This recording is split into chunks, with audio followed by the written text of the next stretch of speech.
Today we're going to take you on a tour of a set dressing and prop house in Los Angeles.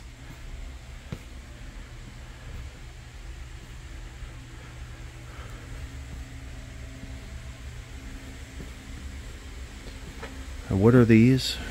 Lots of different broadcast and security camera control units. There's old keyboards from the 80s and 90s and videotape editing control panels that we just passed. Something up your alley, if you were repairing in 1960, of course. Old test equipment. And this is we should say this is industry only. None of this stuff is for sale. We are strictly a film production vendor. We don't do anything consumer related, live event rentals, rental for parties or what have you. We strictly service the film production industry. Is this the service department right here? Part of it? Yep. And prepping equipment. Sometimes things need a little tender loving care before they head out the door. Lots of long-term projects ongoing.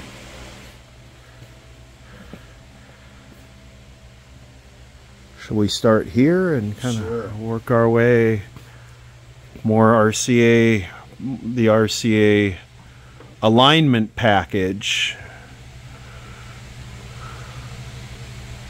We just dressed a vintage TV repair shop for a film that won't come out till 2024. Can't say the name of the movie, unfortunately. Different mobile electronics, maybe throw some of that in the surveillance van. Command post. Bunch of old Tektronix broadcast test equipment. That's his stuff up here. Yep. Vector scopes, waveform monitor, test signal generators.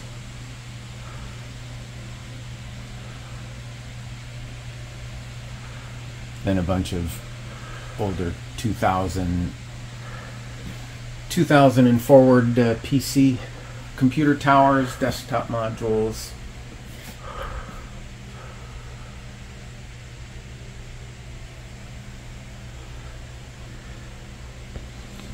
More mobile electronics, as we call them, in these SKB cases. We often reconfigure them based on whether we're dressing something that's surveillance related, video production related, command and control.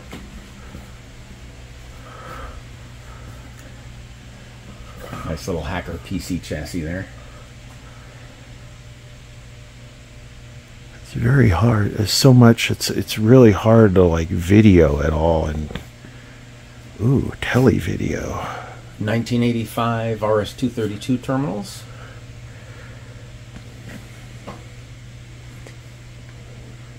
It's a bit of a hodgepodge back here.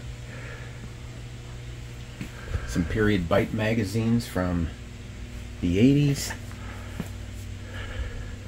IBM 5150, first consumer PC from IBM, 1981. How do you keep them from turning yellow? I thought all these turned yellow. Not all. You can see some differential fading where this is more yellow than this. But we have a there's techniques which the online community calls retro bright, and we do a lot of that and have some special techniques that nobody else is doing to do large pieces. Mice from 1985 forward, probably. Serial mice, PS2 mice, USB mice, wireless mice. From old to something executive looking. Ooh. Keyboards. Try and keep it organized.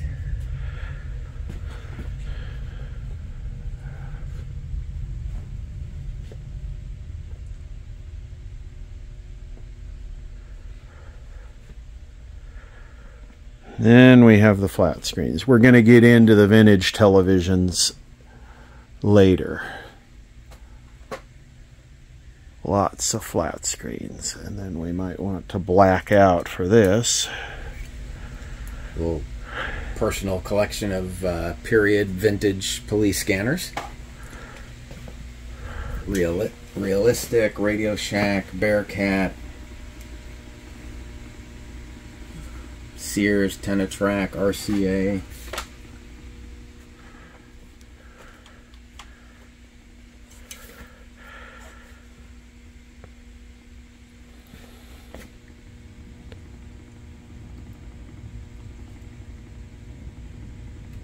$148 to $174.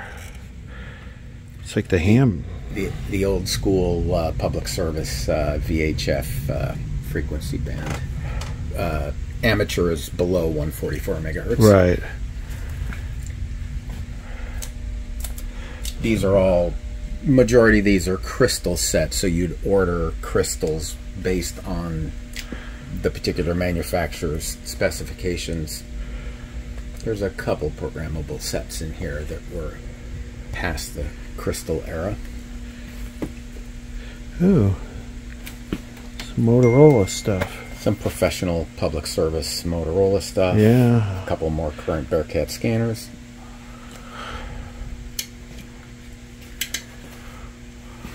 That's what we should do. Do it in green. And this is probably not worth spending a lot of time on. I think most people probably look at these all day, every day now.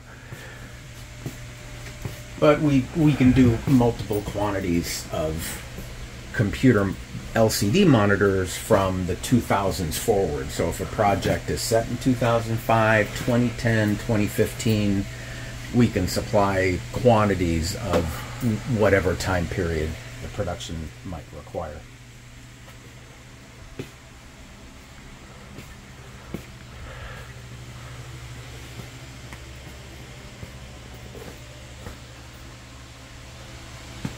More repairs.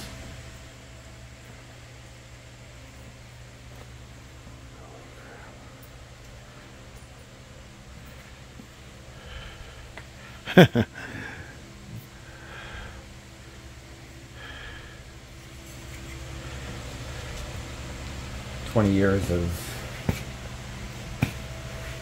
PC and professional CRT computer monitors.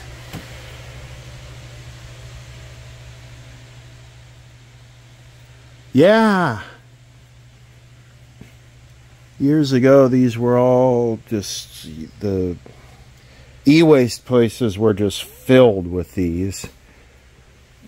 But then, of course, they become desirable after they're gone, right? It seems there's a new craze for collectors and gamers. They all have their favorites. Well, yeah, because they don't have that delay that the modern stuff has with all the processing.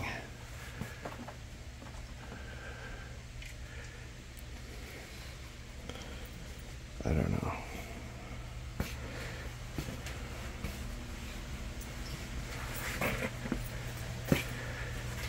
Bunch of sharp Aquos LCDs we just passed from 2003 forward, basically used as early televisions that would have a PC and an RF and video input. Top loading Sony and JVC 3/4 inch machines. Wow, look at that. It's a tape machine with an analog clock on it.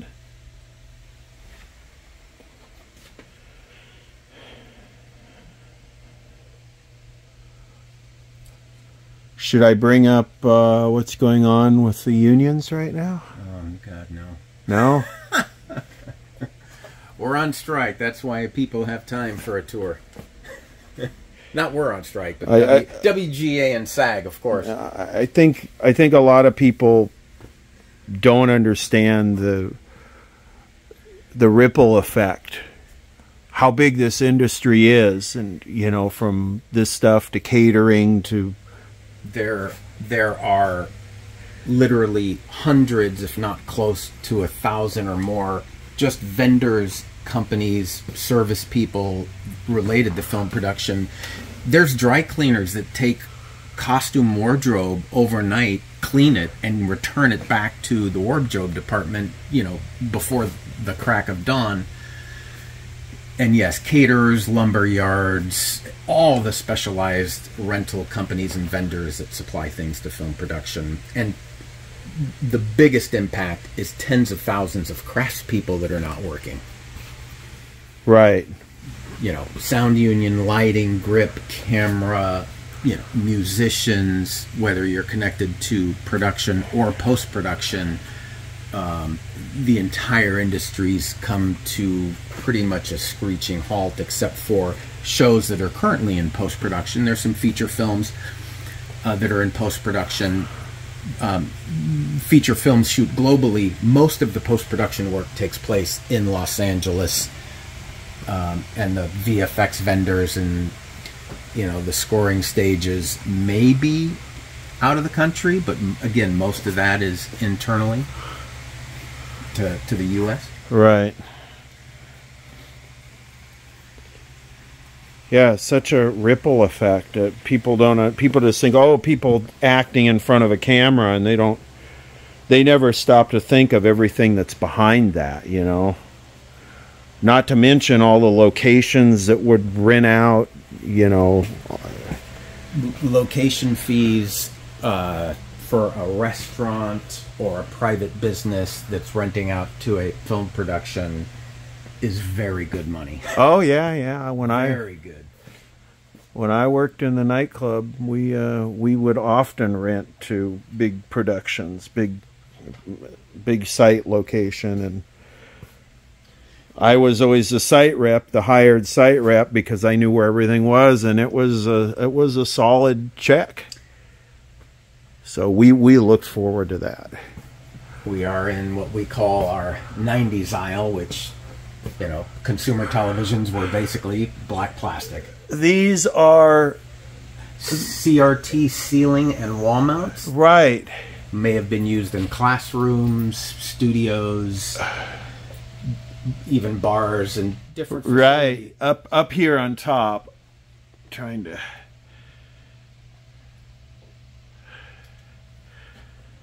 Yeah, this is our black plastic. Give me a rental truck and we'll take them all over and find a fireworks stand and we'll fill them all up. I got a few. I'll volunteer. If we have one that experiences a bunch of physical damage, we, like this one here, we don't throw it away. We want to save it just because of the internals and parts. So right. We're very careful about what we discard still because of parts availability. Right.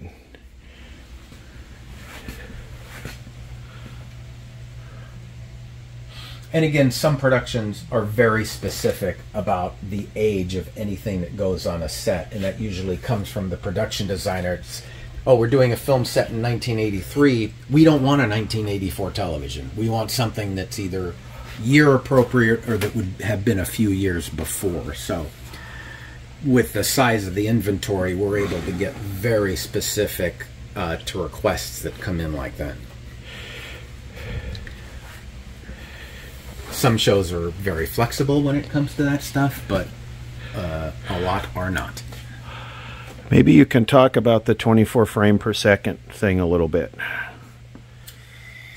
Well, I don't think a lot of people might not understand that. Sure. I'm shooting this in 30 frame per second.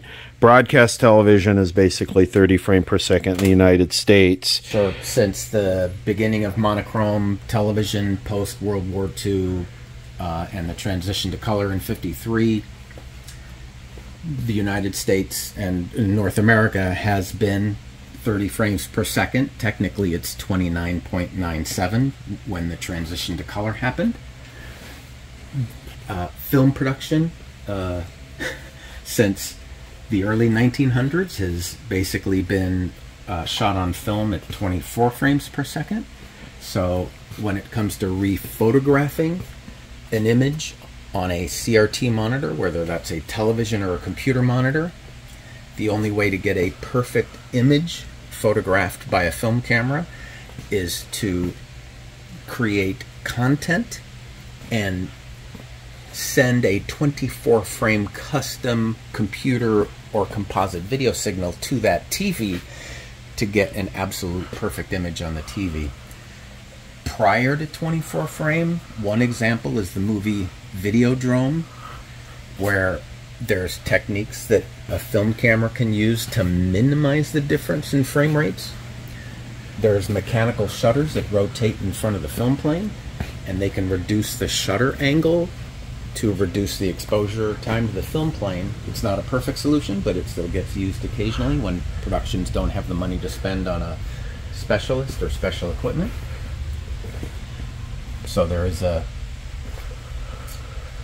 the late 70s, a couple different groups in the studio system here in Los Angeles developed hardware that could create a 24 frame video signal from a 30 frame video signal, and as they say, the rest is history. There's two different groups that received technical achievement awards for creating 24 frame video, which is strictly used for the film production industry for CRTs that are getting rephotographed. Certainly there are high def standards now that are 24 frame, and most streaming shows and TV shows now shoot with digital cinema cameras and not film. Although some of the high profile ones, you know, Westworld shot on film, I think up in maybe until their last season. But even digital cinema cameras, you still need to deal with having 24 frame. So I guess to kind of break this down is, we're still shooting at 24 frame per second, like professional, what do you call it, movies, film. Even if they're doing it electronically, they're still doing 24 frame per second, right? Absolutely, because there's something about the temporal resolution and the film look. Part of that is based on frames, how many frames per second you're shooting. So, you know, that's why watching a film and watching the broadcast news, you know, coming out of your local TV station, one of the reasons they look so different is you're watching a higher frame rate. Right. So if you have, say, a scene where you have somebody sitting watching Ronald Reagan just address whatever, right, as part of the film, then in order for the camera to sync to the TV and you be able to see that, the TV has to be, explain that. The TV has to be the vertical has to be dropped to sync to the 24 frame per second, and then the film camera in the room will sync to that. Explain that in a more coherent. Sure.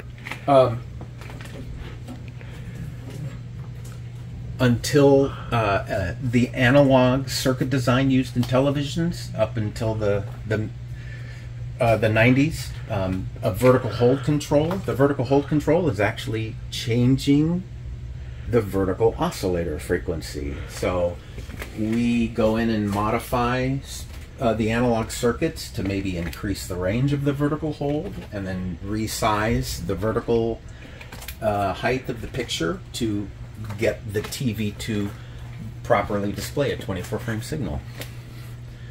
Some TVs can be modified, some cannot. One manufacturer, when Thomson bought RCA, they actually put firmware into a particular TV for 1 or 2 years back in the mid-90s, where in the service mode you could go in and change the vertical section through the service mode from 30 to 24.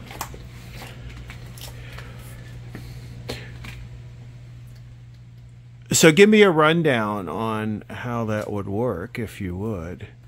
Like, let's say we have one of these TVs sitting in a room, and it's being filmed at 24 frames per second, and the subject is watching something on the TV, what do we need to do to get the thing to naturally sync to what the subject is watching in the movie? The TV would be rented from if production knows that the TV is going to be practical and they want 24 frame playback, that TV will be rented from one of the vendors that's specialized in 24 frame rentals. They'll bring in a playback specialist that may play that content back on any sort of media player, whether it's made from a laptop, something that Blackmagic makes. But what you're starting with something with 30, and then you're going to pass that 30 frame video through a custom made video standards converter. So just like doing a NTSC to PAL conversion, which is 30 to 25, there's custom standards converters that were made for the film industry. So that signal would pass through the standards converter before it goes to the input of the TV. And will the camera automatically sync to it, or do you have to feed a sync pulse? Good question. You still have to phase the vertical blanking or vertical sync period of the TV to the film or digital cinema camera, which would be during the quote shutter close time, or the time when a digital sensor is not accumulating light. So that can be done with hardwiring to the cameras and using another piece of hardware, or there are techniques that are being used where we can shift the phase of the video until we see that they're in phase without having to run a cable. So there are wireless, cableless systems, and then it can also be done hardwired to get the same timing where the beam, when the CRT scans to the bottom, there's that vertical blanking time where the beam gets deflected back to the other corner and starts writing the next field. Well, this vertical blanking period, the time it takes for the beam to get from the bottom of the screen to the top, is where the film or the digital cinema camera does not take an exposure, and we have to get those two things to align. And that's when I'm working on a TV and I'm videoing it, and we get that kind of blanking issue. Oh, because the software in the little crappy cameras that I use will kind of automatically try and adjust for that, right? Most most cameras and phones use the shutter angle to help set exposure, so you never know. You always want to shoot a CRT with a 180-degree shutter, but when you don't have control of shutter angle, anything can happen. Is this one of those? That's the Telstar, I think. Yes, that is one of their recreations. Wow, it's huge. It's like a 25-inch tube. Yep, they used the RCA from the mid-90s. What do we have here now? This is my style right here. What is this? About a 78 Panasonic 19-inch consumer TV. Oh, that's not tube though. No, that is solid state. That TV's going to show up. I can say what movie it's going to show up in. It's going to be in the sequel to Joker that'll come out in 24. But I can't tell you the name of the set it was in. Okay, what do we have here? Oh my gosh. Early. Ooh, Curtis Mathis. These are 76 to 79, early 80s top-loading VHS machines. Some with working transport, so if an actor has to put a tape in or eject a tape or press play, they function. There's a bit of a hodgepodge of some old cable boxes, various medical, professional, or time-lapse VHS machines. So you're in a doctor's office in 1999 and he's going to do an ultrasound and record it on VHS, for example.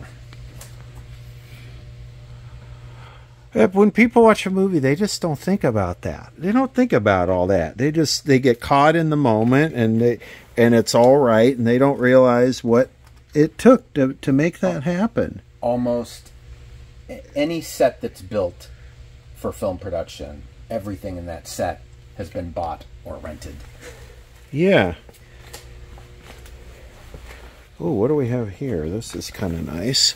Zenith, is it? This is not a tube set, is it? It might be. That's one of Matt's that cleaned up really nice. Is it? I don't think. Do you want me to pull it up? Yeah, why not? You know, I have a thing for Zenith. That's got to be a tube set. That's a tube set. Yeah. Black and white. Yep. I don't think we've had that on. Eject stuck. Yeah. We don't do a lot of repairs on the older VHS. I mean, if we find a simple mechanical problem, but if you didn't spend years repairing this stuff, it's really difficult to go in cold and deal with mechanical issues on the VHS tapes. These are like security monitors, right? The Panasonics are they can be used as security monitors, but you know, sort of the industrial professional video. When you couldn't afford a full broadcast monitor, you'd step down to Panasonic or other vendors, other manufacturers.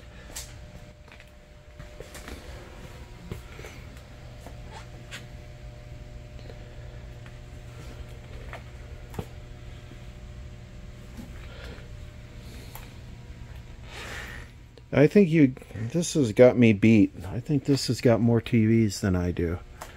You got more CRTs in here. If they all popped at once, it'd suck all the air out of LA. We'd all suffocate. We might have cause a flex alert. We have 50 of these. We sent 50 to Atlanta for earlier this year for an Apollo 11 movie. They had to build a mission, NASA mission control. So these were built into the consoles, and as their data displays. Right.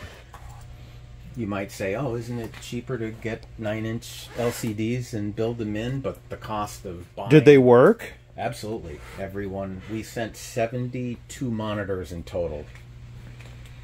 Oh, so they had some backups, huh? All working. Some different sizes as well. Oh, these.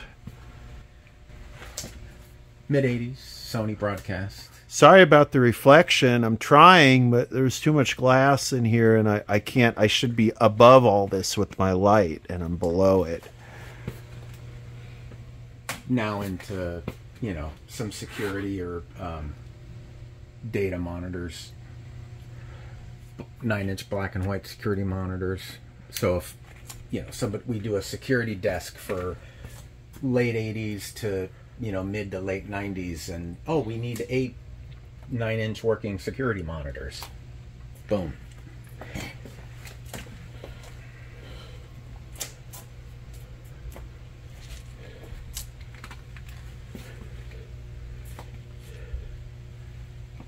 Just think I could do a video on every single one of these things.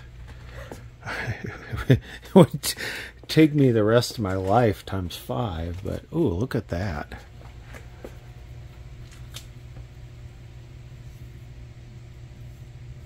"30 frame rate only." Sony. What's up? Yeah, a little before. I'm trying to think if it was early 80s, mid 80s. There was a particular time period where RCA and Zenith started doing digital countdown circuits for the vertical section, and modifying something like that is just, it's almost impossible. Oh yeah, the microprocessor setting the clock, right? Yeah, and there were other techniques before micros wound up in TVs. Jungle ICs.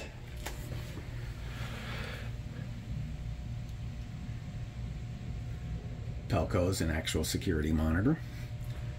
Panasonic's up top there, another sort of industrial professional video for, educational use.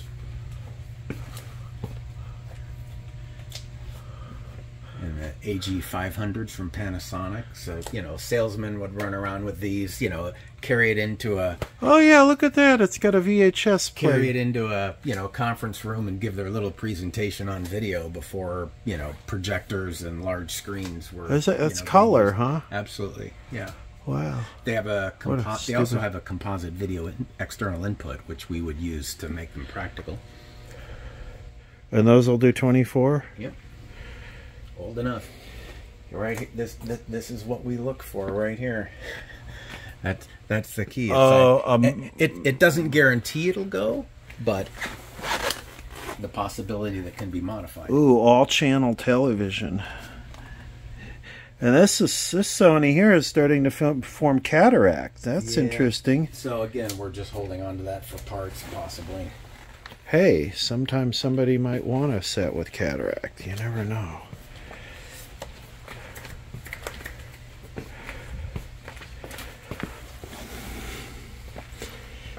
The 60s stuff we just put out as non-working props.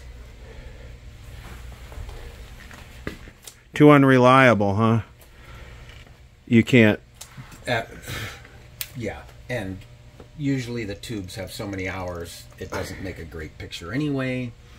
And there's issues with tube electronics and power supplies. Oh, there's one of those little RCA 100s up there, the KCS 100. A little niner. A little super dim, worthless kitchen set. Basically, you're listening to the audio and then the pictures in the background. Bunch of 80s VHS and Betamax. A lot of them have transports working. So oh, look at this up here. Yeah. Those cabinets were made where we could push into it a Sony PVM 2030, but it would look like mid-60s. Right. So those were made for a particular film, and we were able to keep the cabinets, which we've used a couple times since.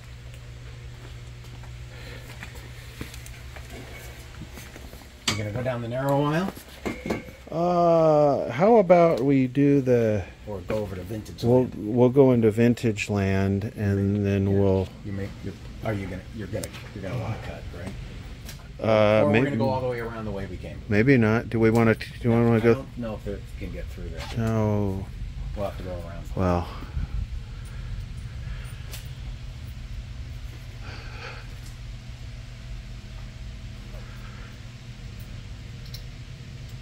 Wow. All the cables and parts. Try and organize bits and pieces as best we can, but that's a chore. So what I'm going to do, I'm going to go wide and we'll just sort of...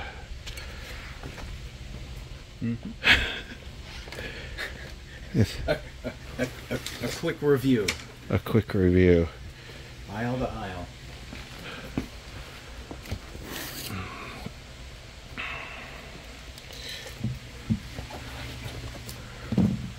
Oh yes, the black plastic area. It just gets dark and the overhead floor died. Ballast died in this because aisle. the bulbs were sick of lighting up something so disgusting. And it's a chore to get to the ceiling. All right. Okay, this is all the modern stuff. Well, it's modern from about 2007. So if somebody needs a... Right, I mean modern as in you can buy things that look like this now, not modern as in... But you'll notice the bezel size going back, you know, 2007, you know, the bezels are really thick. So if somebody wants to dress for 2007, you know, a newer LCD is going to look a lot different. Right. I remember one movie we were doing at the club. In fact, I'm trying to think of the name of it. It was about the mafia trying to move into LA in the early 1900s and the LAPD. I just turned this rack on. Do you remember what that movie was? Mafia. It was not boy. I don't recall. You know, fictitious server racks. If you swing back here, I just booted this one up. Is that going to go away? That'll go away, right? There it is. So just some nondescript techie stuff. Oh, so this is just like all blinky... Winky blinkies. Just fake stuff to go in the background of a movie. Yep. Anyway, when they were filming this movie, they came in and they painted the place, right? It was a bar scene. And they came in and they painted the place because they wanted it to match the color of what it was. But then they came with this stuff that, and they painted over the top of the paint with it to make it look aged. Sure. And this is right when HD was coming out. This is right when they were starting. And I asked the guy, I'm like, why are you doing this? And he's like, well, you know, with HD, you can see everything now, so everything has to be perfect. That was an early concern.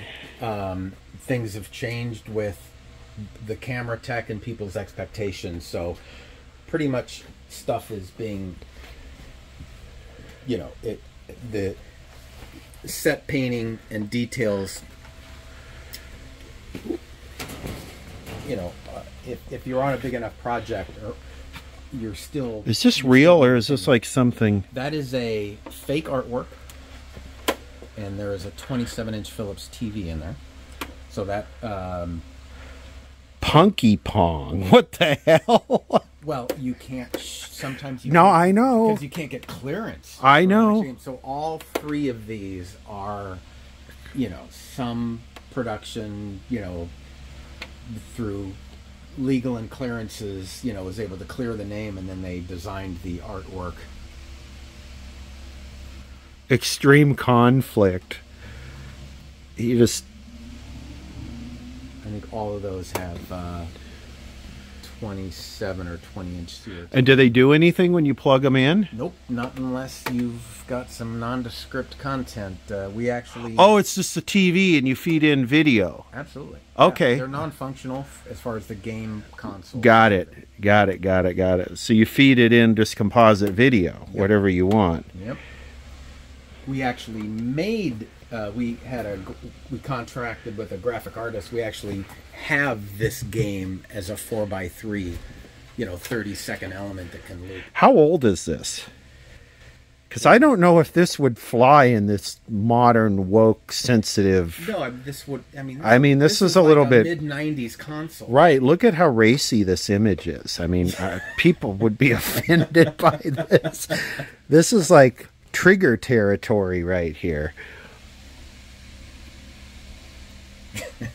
It only took me 40 minutes to find, and the monkey with the nipple ring. It only took me 40 minutes to find something, right? All right. Now we're into vintage. Okay, now we're into vintage. Now we're... Not all vintage, but a lot of vintage. These racks were actually built for... a couple films that needed a bunch of different video gear, you know, for over a week on stage. So because we do on-set playback as well, you know, we engineer the back end sides. More racks, more TVs, more crap. Yeah, you have to... Anything that plays on these has to be cleared, right? Yes. For copyright. You know, there is, period newscasts or footage, you know, stock footage. Researchers might get hired to find stuff, and then, you know, they help with legal and clearances, deal with licensing fees. Wow, Space Command 1000. This must have been a top of the line. What is it? Speaker. Wow. Speaker on the other side. I don't think this has got a stereo. That's black and white. Yeah. That looks all original. It's not original. There's a 27-inch mid-90s RCA Pro Scan in there. Really? Yep. You know, it just happened that the bezel... They did a damn good job of it. Look at that. You can see a bit of a gap here right, at the bottom, but I mean... Dead on, it's one of the better ones. a lot of times when you do this, you end up with a little non-phosphor area of the replacement tube that's gone in. Right. I mean, it had me fooled for a minute, so I'm... Oh, boy. And what do we have here? Now, the reason the reason they're modified is because of... We don't want actual 1950s and 60s electronics burning on a set and expect it to work day after day after day. And again, issues with tubes, picture tubes, and tube technology in general. Remember, if we're putting a 48 hertz signal into a period television and it's being powered from 60 cycles AC, oftentimes the older the TV, the more beating there is between the deflection circuits and the power supply, because they're at different frequencies. Right, the beat frequency becomes much more pronounced as it absolutely. So let's talk about this, because I saw this and I was like, ooh, a Zenith Roundy. So what is inside this? Same thing. Probably one of our mid-90s RCA Pro scans that's 27-inch. So it happened to fill that bezel without... I mean, it just happened to fit beautifully. Right. Sometimes we have to trim. We trim the back side of these a little bit, because sometimes... there is some material behind here for the tube to sit in. Sometimes we do have to do some shaving and modding. We're gonna get to all this. Just be patient. Conrack RHA and RHB monitors that have had new tubes put in. So these are broadcast, U.S. broadcast monitors that would have been in control rooms, probably mid-70s. So over here we got the little Motorola 7-inch set. We have the Admiral 19A1. How about this? Is this color now? Absolutely. Yep. And there's stereo up top. Again, it may have been a black and white TV, but obviously we can't put in right anymore. You don't want the flyback catching fire and filling the setup with smoke, and your name is on it. The fire department gets called because... How about this?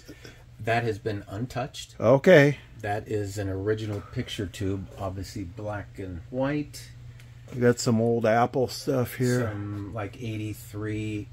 These are composite monitors with probably green phosphor. Oftentimes we'll gut these and use the electronics to put into some of the old terminals and stuff from the mid-70s, early How about 80s. this? Can you move this box real quick?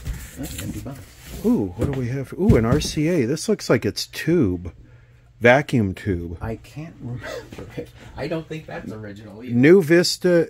This is not original? I do not think so. Holy crap, man. If they modded this... I don't think it's original. There's no... I'm pretty sure that was mod. Most of these mods have been done, you know, years and years ago. How about this? Pop this one open. That probably does not look original. Yeah, but you can tell by the dark. Right, it's gray. It's dark gray. And of course, the TV that's in here is currently not working. Oh, this. You'll remember that. Yeah, some people remember this. Let's see here. How about that? Is that modified? Yep. How about this? That definitely is modified. That looks like it has a Sony in it. It's not a Sony, but you can see where, you know, the coverage, not quite 100%. How about this thing? What is this? That is not modified. This is still... We would generally, if somebody really wanted this, we'd have the cabinet restored, you know, so it looks, and probably end up putting a, you know, 10 or 12 inch industrial video monitor, composite color monitor in there. Right. And the reason we use color is we need color temperature control. Because black and white phosphors, of course, are probably glowing anywhere from 6,000 to 10,000 Kelvin. And when you're shooting in a studio, you're shooting under generally tungsten lighting, which is 3,400 Kelvin. They're still using tungsten? Yep. Really?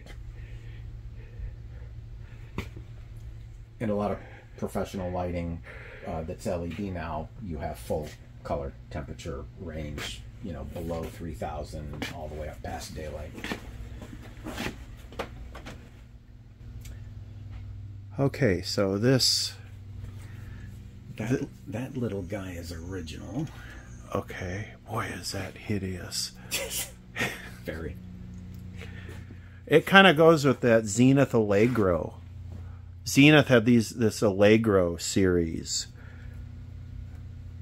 So these weird things, is there a story with these? Or Philco, is that real or no? This is a 48-1000, I believe is the model number. 1948. I fixed a 48-1000, and or maybe it was a 1001. They had a version that was an upright. Okay. And they had this version, which were either the same year or 1 year apart. We found two matching cabinets at a TV repair shop that's obviously no longer there in Bell, California in 1994, working on the movie Heat, which was a Michael Mann movie. We had the cabinets, two matching cabinets were restored, and we put a 10-inch Panasonic monitor, which we saw earlier, so there's a composite color monitor in here. The back may not be actually factory anymore looking, because, you know, we've changed the back out. We have the controls out the back so we can set exposure and color temperature, but, you know, here's our composite video inputs.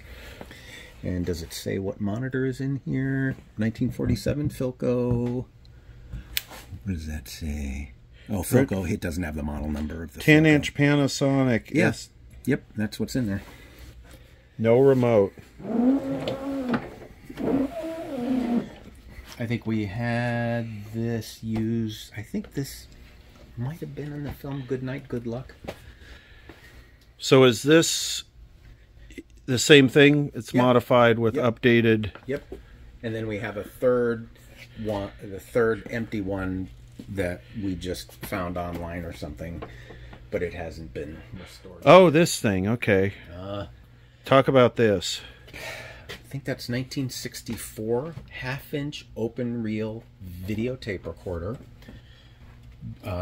designed for the consumer and may have made its way into the educational audiovisual space. But you could record up to 60 minutes on the there was a standard EIAJ that Sony created for half-inch open reel. What year? So I'm going to say 64, 65. Ooh, germanium transistors in a video recorder. Wow. That has never been out, but again, something we might restore the cabinet.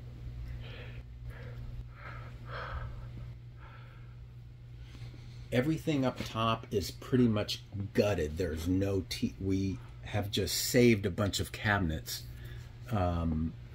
for potential future use, and a couple of them because of the unique, you know, the unique look. And, you know, you look at this Stromberg Carlson and the, you know, woodwork on the front, and the same thing with this one next door, which may be burl wood, but you just don't find consoles like this. And since we're in Los Angeles, the antique TV availability is just almost non-existent. It's usually end up going to other places in the US where you can find this stuff. Right.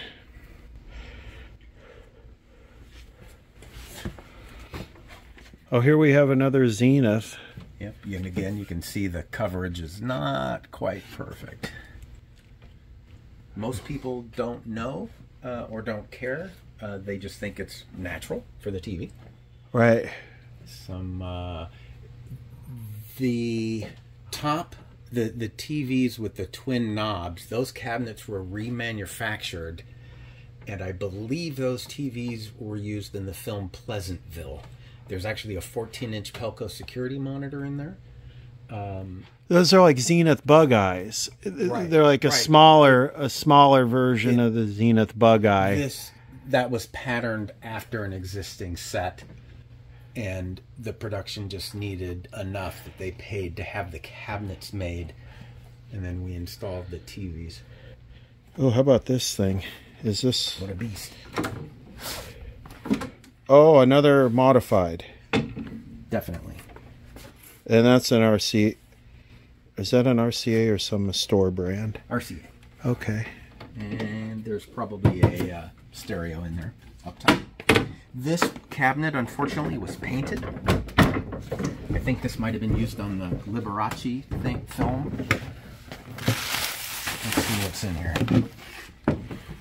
Oh, wow, that's hideous. I'll hold that open. Oh, look at that. Chrome plated. Okay. Let's look at the back. Can you... The back It's just solid. Yeah, we put a custom back on here. Right. It's not generating 400 watts of heat. You don't have to have a grill back there. Okay, continuing on. I do want to show one thing. Let's see if this one certainly has.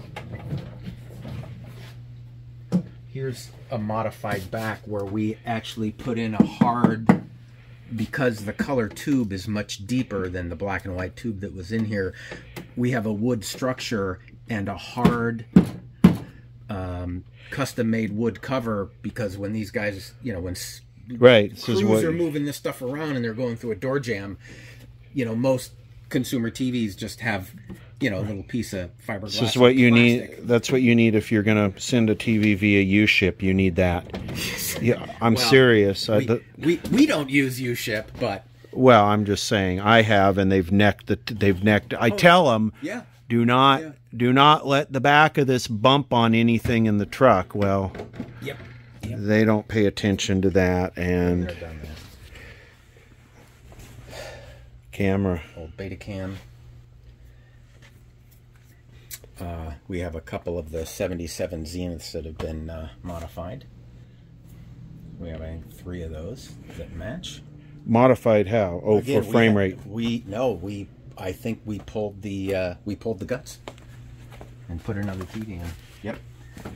It has been modified, so there's again, because it's 77, just, you know, the tubes and the electronics are usually not in good enough working condition to use as a practical piece. Some more empties.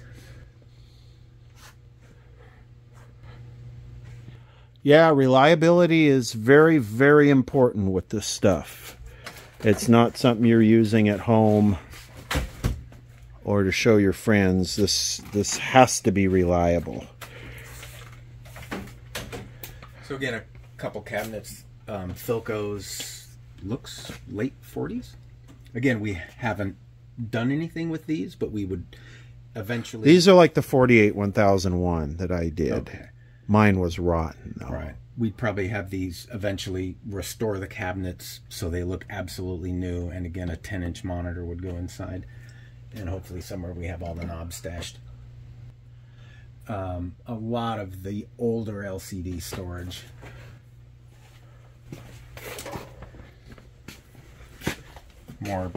More vintage period broadcast AV stuff in some 6-foot racks. Things go through phases. You know, we may not put these racks out for years, and all of a sudden it's like, hey, I need 6 racks to fill a 1999 studio facility.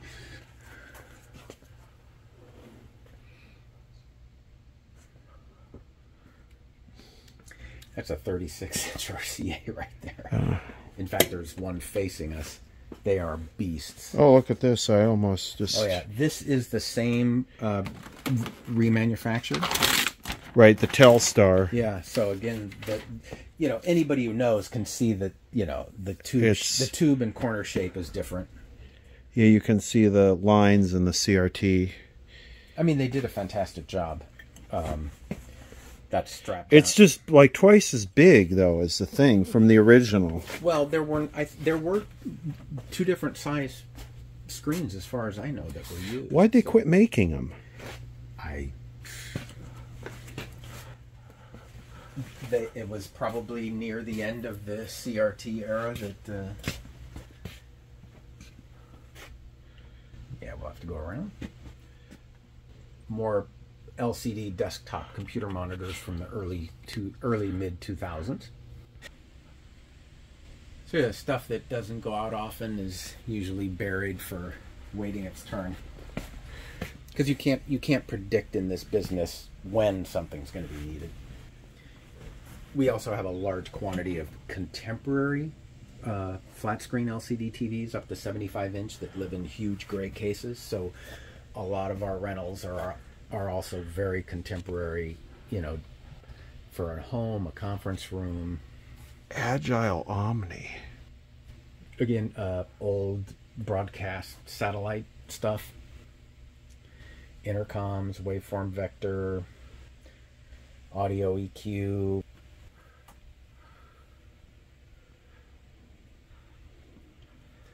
Bunch of rack mount 3/4 inch machines. Oh, what do we have here?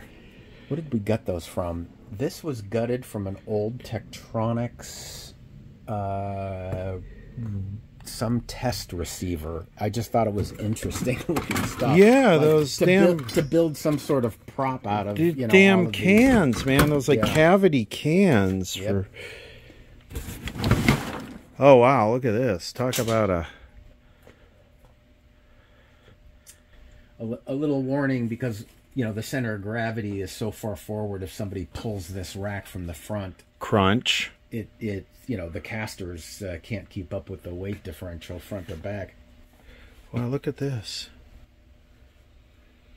Again, a lot of the stuff is just stored in the racks. Right. No, some of it's designed. Oh, it's a duplication. Did we do this? Oh, we have not. We have not been down the hell aisle, if you want to call it this. This has just got parts. These are parts. Just pieces of stuff we're hanging on to.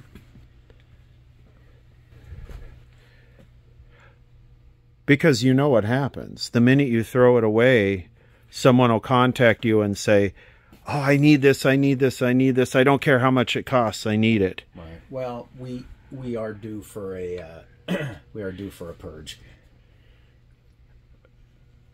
Because as you have seen, elbow room is a little bit of an issue. So a lot of period broadcast VTRs here that weigh more than literally one guy can pick up. They're just beasts. Betacam SP. There's even a composite digital D2 machine, which would be from composite digital early mid 90s maybe for composite digital. Would have been used in post-production. Ooh, vinyl. There you go, set dressing rental.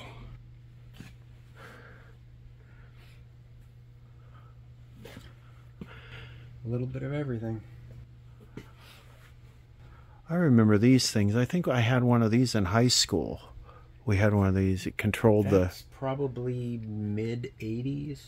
Yeah, it controls two mix wipe. Four input composite video. Right. Fader bar. You have a program and preview bus, and you would could dissolve between inputs or do a hard cut.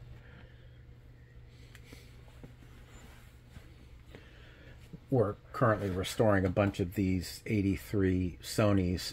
We had we removed all the outer cabinets and had metal work and paint done, so they will all look literally new for the time period. We used a couple of these on the Joker sequel that'll be out in 2024. Can't tell you the set it was in or what was going on, but it was nice to, when, you know, because it's set in the effects console with a floppy drive. Again, oh, look at this. Is this your transitions right here? Yep, a 90s Grass Valley switcher panel. So a technical director would sit at a device like this, taking the commands from the director.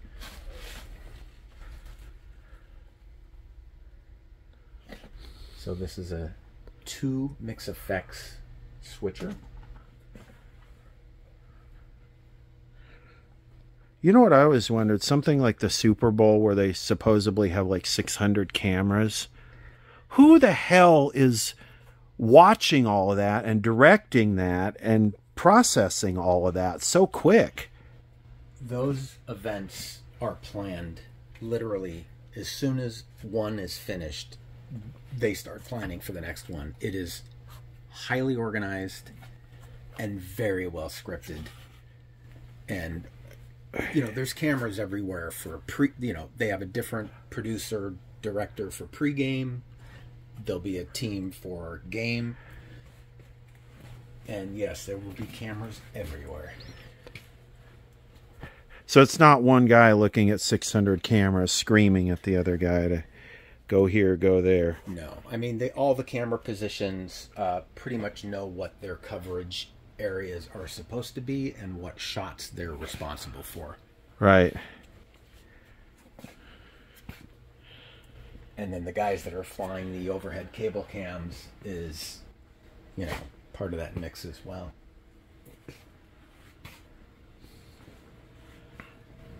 Bunch of the mid-80, we didn't look at a mid-80s Weiss terminal, but a bunch of parts, because we have like 30 of them. And those are some pre-2000 Samsung flat panels up top in boxes.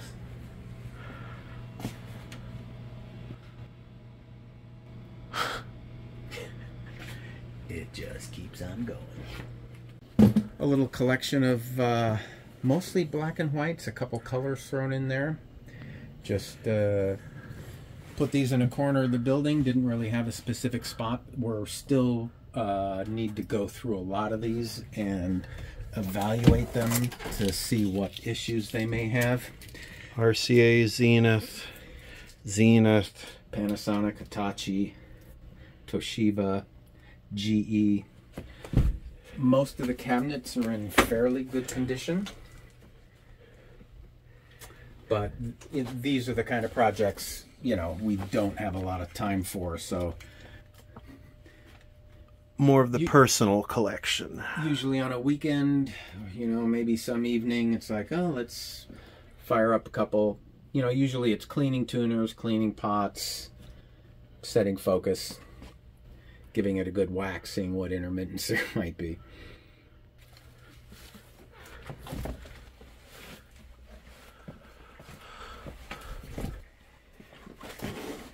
Think of this as a garage where things sit for years and years, and you kind of remember where something is when you need it, and you're like, oh yeah, it's back there. So all sorts of, you know,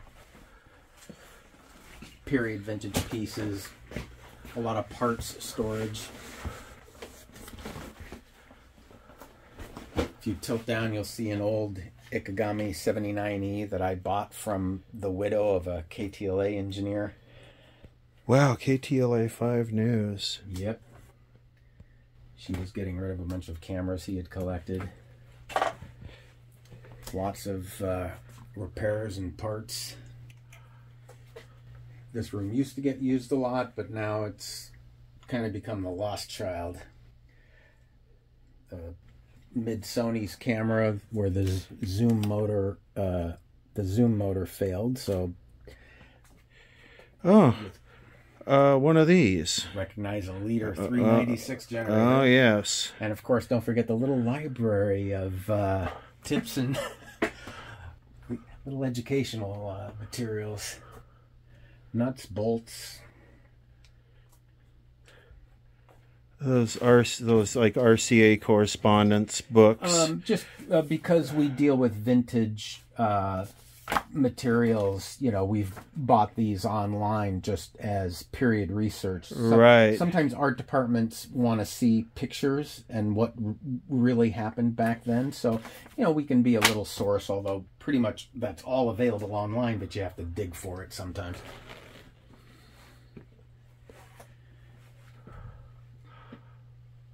You can keep going back there if you want, because it'll open up to something maybe a little interesting. Go ahead and pass the door. A lot of long-term repairs, and then a bunch of consumer video cameras.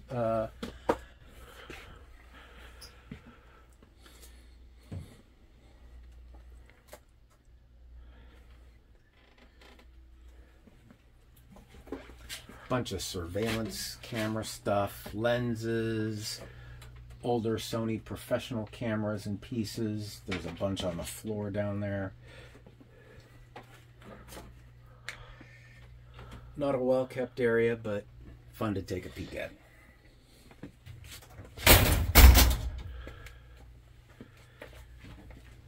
You know, when you're doing modifications and you need resistors instead of calling DigiKey, so these are 1 ohm all the way up to, you know, over a meg of, you know, 1/4 watt. Oh, one of these. Resistors. Oh, that looks like a Signal tracer. That's some. There's a prop that's. Hey, I use mine all the time. Stop it. Mine's a real live working prop that actually makes radios work again. Thank goodness.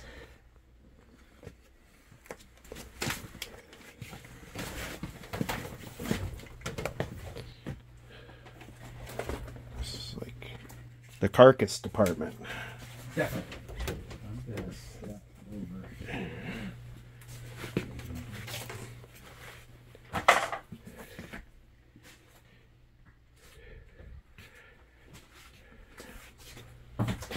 Wow. This is a wow room. But like everybody else. No, I mean, some people would look at this and be like, you know, they're drooling. Well, that's me. But some people would look at this. What do they call that? It's not ADHD. They're hoarder. No, the people that could not handle this, they would start having like convulsions and puking all over the place. My heart rate does go up a little. What do they call that? That's I'm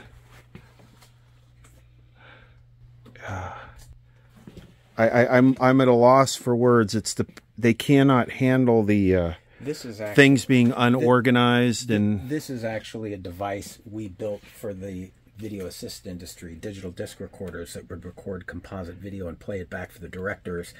In film cameras, there would be a video tap that would see part of the optical system.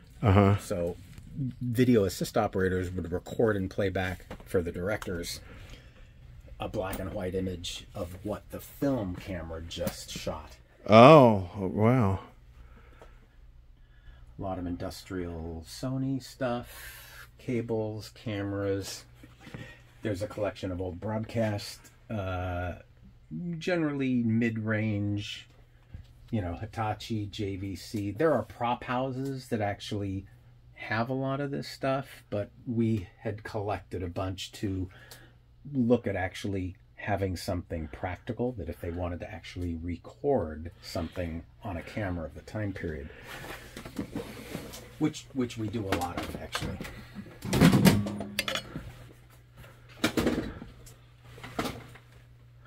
So there's a bunch of matching Sony second generation CCD cameras up there in various states of operation. We talked about film camera synchronizers. This is a device that would hook up to the film camera. Okay. And sync the shutter. Oh, with the CRT. Yep. What the hell? Trump Plaza. Again, just, you know, an online purchase, and who knows where that come from. And boy. Don't.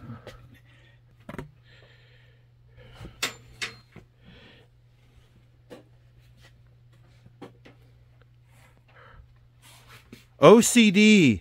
That's what I'm looking for. The OCD people would absolutely just like need medical attention right now. Well, thanks for the tour. And this you've been collecting for how long?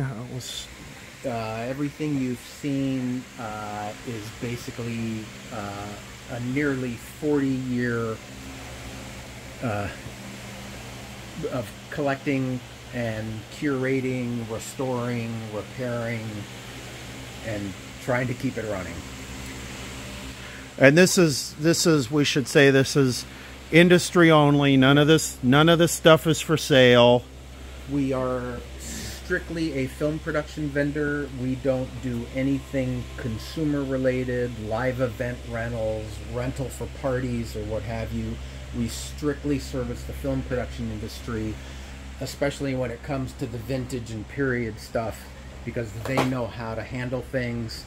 Everything gets transported in cases, you know, and is handled by crews that know how to deal with, you know, period pieces that need white glove attention. You know, the stuff travels on, you know, liftgate trucks. Nothing goes in personal vehicles. Nothing doesn't leave the building without a very well double wall foam lined box or in one of our custom made hard cases.